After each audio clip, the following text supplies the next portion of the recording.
প্রতিটা গুনার সাক্ষী আমাদের একজন আছেন। আল্লাহ তো গুনার সাক্ষী আছেই, প্রতিটা আপনার আমার গুনার সাক্ষী। আমি যে জমিনে হাঁটছি সে জমিন আমার গুনার সাক্ষী। আমি যে হাত দিয়ে গুনাহ করছি সেই হাত আমার গুনার সাক্ষী। আমি যে পা দিয়ে গুনার দিকে ধাবিত হয়েছি সেই পা আমার গুনার সাক্ষী। আমি যে চোখ দিয়ে গুনাহ দেখছি সেই চোখ আমার গুনার সাক্ষী। আমি যেই কান দিয়ে গুনাহ শুনছি সেই কান আমার গুনার সাক্ষী।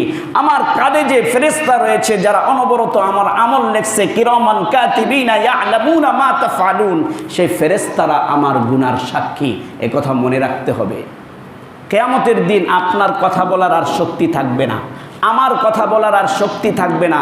আমার মুখ বন্ধ, আমার হাত কথা বলবে, চোখ কথা বলবে, কান কথা বলবে, আমার পা কথা বলবে যে আল্লাহ আমাকে দিয়ে এই গুনাহ করেছে।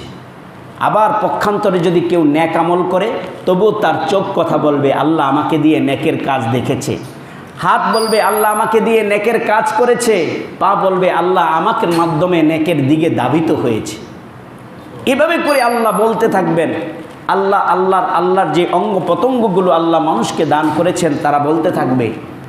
আবার গুনাহ করলেও সেগুলো বলতে থাকবে যে আল্লাহ আমার মাধ্যমে সে গুনাহ করেছে।